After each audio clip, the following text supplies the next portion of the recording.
vocês. É triste dizer isso, mas nós somos um país preconceituoso. Em todas as linhas. Nos últimos meses, nos últimos 2 anos, 3 anos talvez, isso tem brotado dos bueiros urbanos.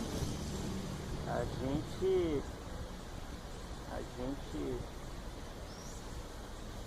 maqueia nosso preconceito, um certo bom mocismo, mas ele está aí o tempo todo.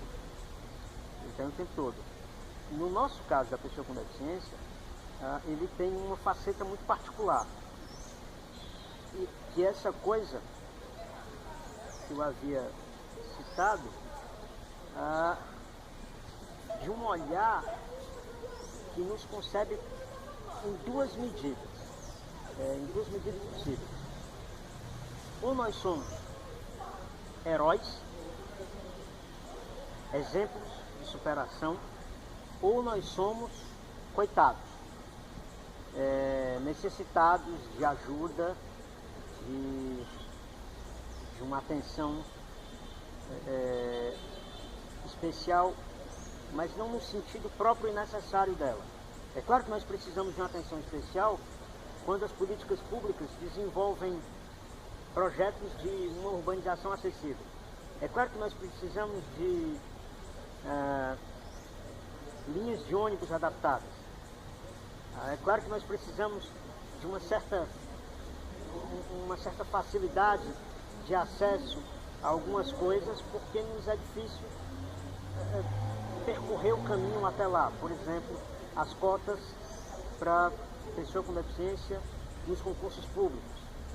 Existe uma explicação longa do porquê que isso existe. Mas nós também, e aí assim, esses seriam os motivos corretos para nos dar um cuidado especial. Só que o olhar generalizado, o olhar enraizado nas pessoas é outro. É o de que nós precisamos sempre de ajuda. É o de que nós não somos capacitados a nos virarmos sozinhos. Ora, não somos capacitados a nos virarmos sozinhos na medida que a gente não tem as condições de se virar sozinho. Mas quando essas condições são dadas, a nossa vida ela flui tranquilamente. Cada um com a sua particularidade, com a sua necessidade, cada um sabendo como lidar ali com a sua deficiência, mas a partir do momento que as estruturas não são dadas, que as portas são abertas, a gente se vira sozinho numa boa. Mas não é esse o entendimento da sociedade de modo geral. E aí por isso recai sobre a gente um olhar de certa piedade, entende? De certa compaixão. E é também um preconceito. Um amigo meu, o Vladimir Yuri, há muitos anos ele usou um termo, diante de uma situação pela qual eu passei, de que algumas pessoas elas dispendiam a mim o preconceito positivo. É aquela mensagem boa, é aquela mensagem de força e fé, sabe? Que é dada para mim, não é dado para ninguém ao meu redor. É dado para mim porque eu carrego essa mítica de que eu preciso dessa mensagem. Isso é também um preconceito. Tanto nos tratar como coitados, quanto nos tratar como heróis. Eu já contei isso uma vez e me agradeceram pela minha alegria contagiante. Por que diabos isso acontece? Então é só um exemplo disso. Somos sim um país preconceituoso e nós padecemos disso todo santo dia.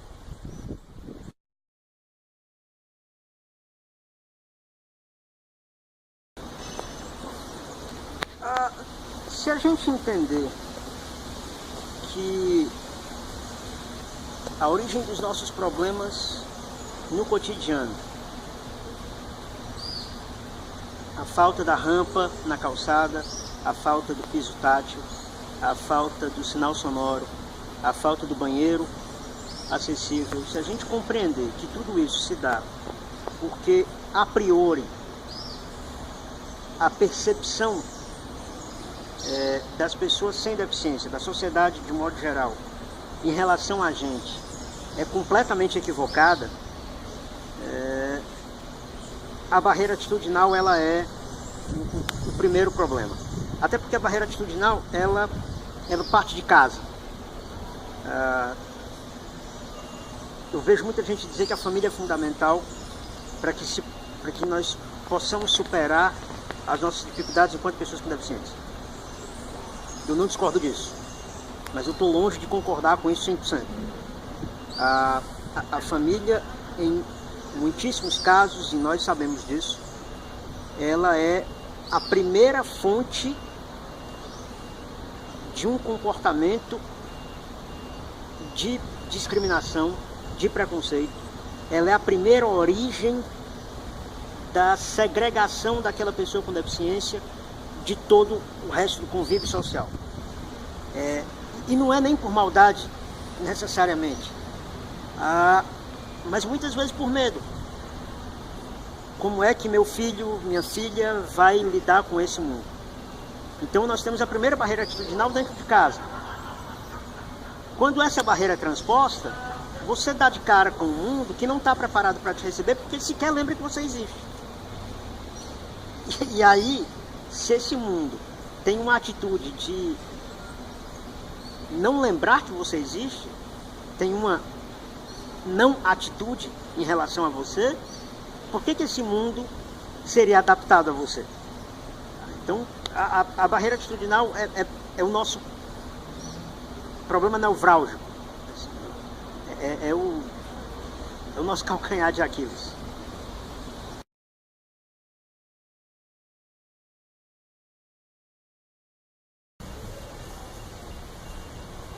Olha, eu não gosto de me qualificar como pessimista.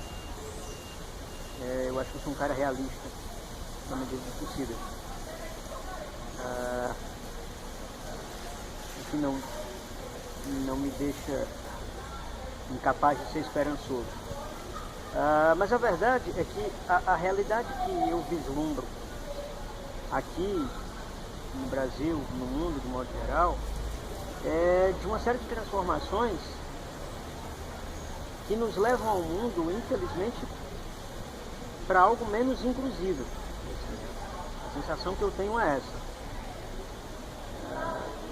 A gente tem uma série de movimentos, de discursos que têm se propagado pelo mundo, têm se propagado aqui no nosso país, discursos que rechaçam o outro, sobretudo quando o outro é diferente. A gente não viu ainda esses discursos baterem de cheio no nosso segmento de pessoas com deficiência, mas eles vão vir. Eles vão vir na medida que essa nova construção política e econômica começar a questionar, por exemplo, as cotas no setor público. Vão vir quando nós, cedo ou tarde, começarmos a fazer o embate que devemos fazer para lutar pelas cotas nas universidades, que nós não temos. Então, aí a gente passa a ganhar uma projeção que, dentro desse discurso de ódio, dentro desse discurso de segmentação, de segregação, que antes não havia, muito porque nós somos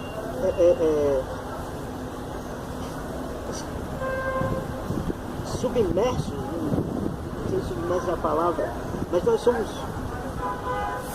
travestidos de uma aura de certo coitadismo. A sociedade nos vê assim. Então, para aquilo que para o negro, que para a mulher é algo que não deve ser dado porque é privilégio, para a gente, a sociedade de modo geral enxerga como, olha, vai, dá aqui pro coitado. Então, essas coisas precisam ser enfrentadas, precisam ser percebidas e enfrentadas. Dito isso, Eu ainda sou um cara esperançoso porque acho que as coisas melhoraram. Eu viajei por alguns lugares, conheci algumas cidades, viajei para a América Latina. E o que pude perceber assim, é que a gente não está tão ruim. Ao passo que Buenos Aires e Santiago do Chile são duas cidades cuja acessibilidade é visível, de primeiríssima qualidade, são cidades também com pouquíssimas pessoas com deficiência na rua. Enquanto que nós aqui no Brasil temos ainda essa dificuldade de uma urbanização mais acessível, um desenho universal, nós temos sim uma participação política, social das pessoas com deficiência muito mais presente. É uma sensação, é uma impressão que eu tenho. Então isso me dá uma certa esperança, me estimula a continuar brigando. Porque eu posso dizer para a criança, para o adolescente, que ainda vai precisar encarar esse mundo real de frente, não temer, jamais, e o que a vida quer da gente é coragem. Acho que é por aí.